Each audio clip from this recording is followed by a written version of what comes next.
Meu nome é Leandro Lopes, sou representante do grupo B7 da disciplina Saúde Mental do sexto período da Universidade Potiguar, UNP.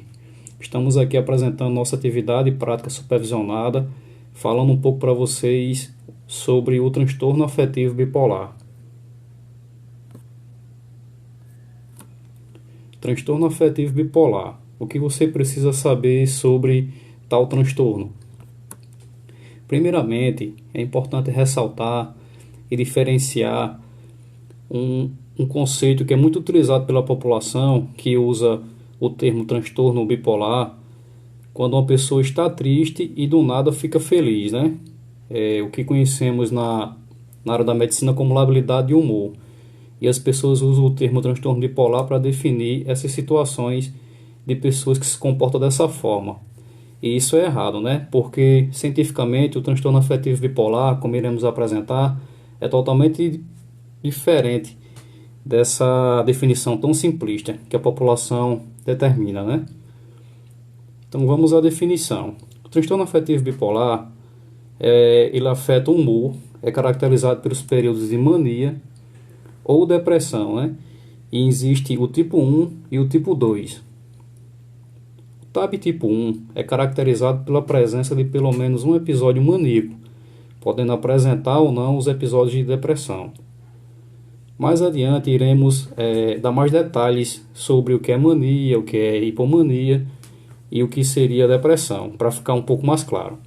E a TAB tipo 2 é caracterizado pela presença de episódios de hipomania e de depressão ao longo da vida, né? É importante destacar que na TAB tipo 1, não necessariamente o paciente precisa ter depressão para ele ser diagnosticado com transtorno afetivo bipolar tipo 1.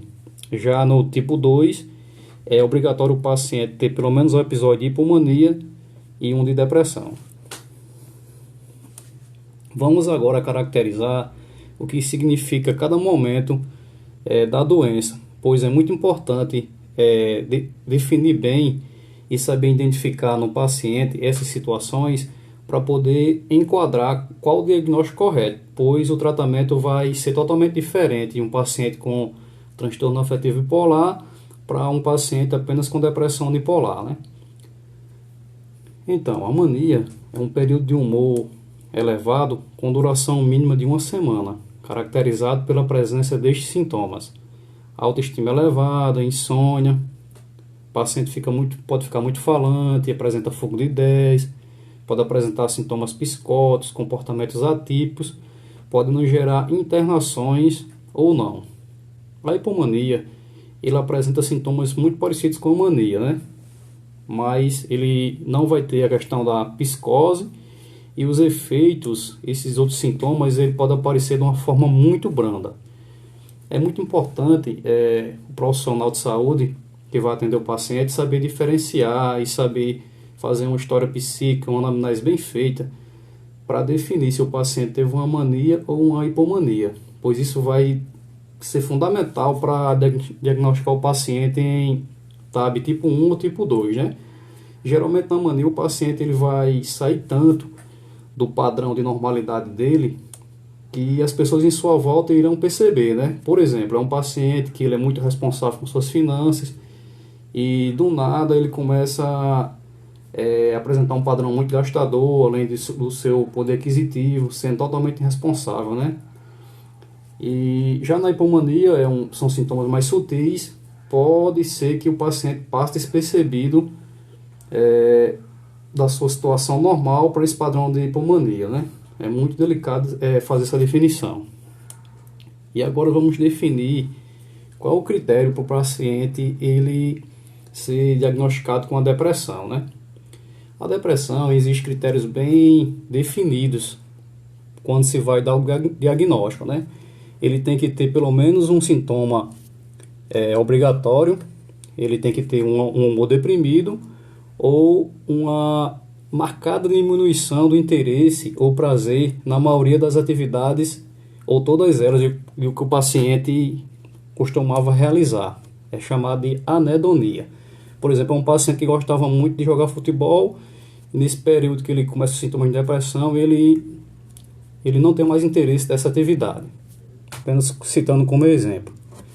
E ele tem que, em total, atingir 5 sintomas, sendo obrigatório um desses dois que eu já citei, e pelo menos mais 3 desses outros sintomas, que é a questão da alteração de peso, ou para mais ou para menos, sem ter uma explicação relacionada à dieta ou atividade física. É o paciente que ele do nada começa a perder peso ou então aumentar. Ele pode apresentar uma hipersonia ou uma insônia.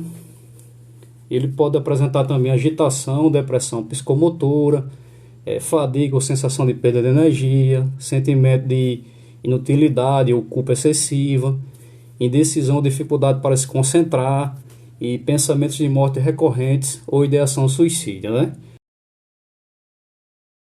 Entendermos separadamente cada etapa da doença, é importante destacar muito bem a diferenciação entre transtorno bipolar tipo 1 para transtorno bipolar tipo 2 e da depressão maior. O paciente com transtorno bipolar tipo 1, ele não necessariamente ele será obrigatório ele ter um episódio de depressão. Ele apenas com episódio de mania e atingindo os critérios de tempo e da questão dos sintomas que já foi destacado aqui, ele já pode fechar o diagnóstico com transtorno bipolar tipo 1. Mas tem exceções que essa questão temporal ela não é tão fechada em 7 dias. Por exemplo, se o paciente tiver um episódio de mania tão grave que ele precisa de internação no seu segundo dia ou no primeiro, independente do tempo, ele já terá esse diagnóstico de transtorno bipolar tipo 1. Ou se ele tiver também sintomas psicóticos, também não será necessário fechar os 7 dias com esses sintomas para fechar o diagnóstico, aliás, de mania. Já a hipomania, ele não precisa de 7 dias, né? Com apenas 4 dias, com esses sintomas mais brandos, ele já é considerado um episódio de hipomania. Outra questão muito importante, diferenciando o transtorno bipolar tipo 2 para o tipo 1, que no tipo 2 ele necessariamente ele terá que ter tido pelo menos um episódio de hipomania e outro de depressão. O que dificulta muito o diagnóstico do transtorno afetivo bipolar é porque ele necessita de um acompanhamento longitudinal muito bem feito. Porque muitas vezes o paciente ele pode ter uma depressão, primeiramente abrir o quadro com uma depressão, o paciente, por exemplo, jovem, e passar e ter várias crises de depressão ao longo dos anos, para depois de 10 anos ele ter sua primeira crise de mania. E só assim ele terá o diagnóstico com certeza do transtorno bipolar tipo 1. Então é um desafio muito grande para os profissionais de saúde, é muito importante uma anamnese bem feita, porque muitas vezes se identificar na família outros casos de transtorno bipolar já será mais fácil de dar o diagnóstico, um diagnóstico precoce, um tratamento precoce, vai ajudar muito no prognóstico do paciente. Então eu considero um dos maiores desafios dessa doença é um diagnóstico precoce e um tratamento certeiro logo de início para evitar uma progressão muito maléfica dessa doença. A importância de entender esse transtorno. O transtorno psiquiátrico é um transtorno psiquiátrico grave que apresenta baixa expectativa de vida se não for bem tratado, bem diagnosticado, e apresenta um dos maiores riscos de morte por suicídio dentro das síndromes psiquiátricas, né?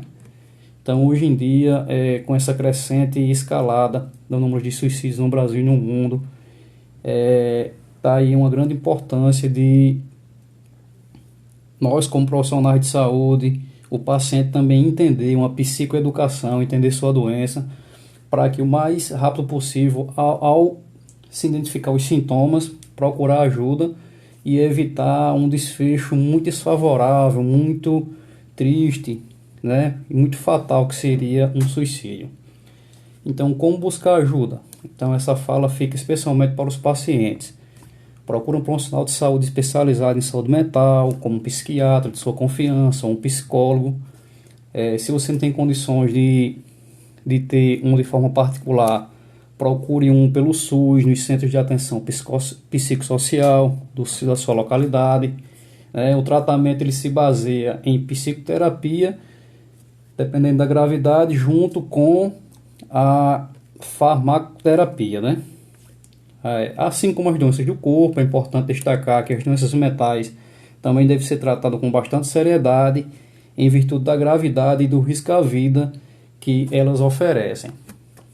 Então é muito importante, hoje existe um serviço do 188, se você sentir que precisa de ajuda, né, em relação a isso, fica um recado para as pessoas que têm pensamento de suicídio.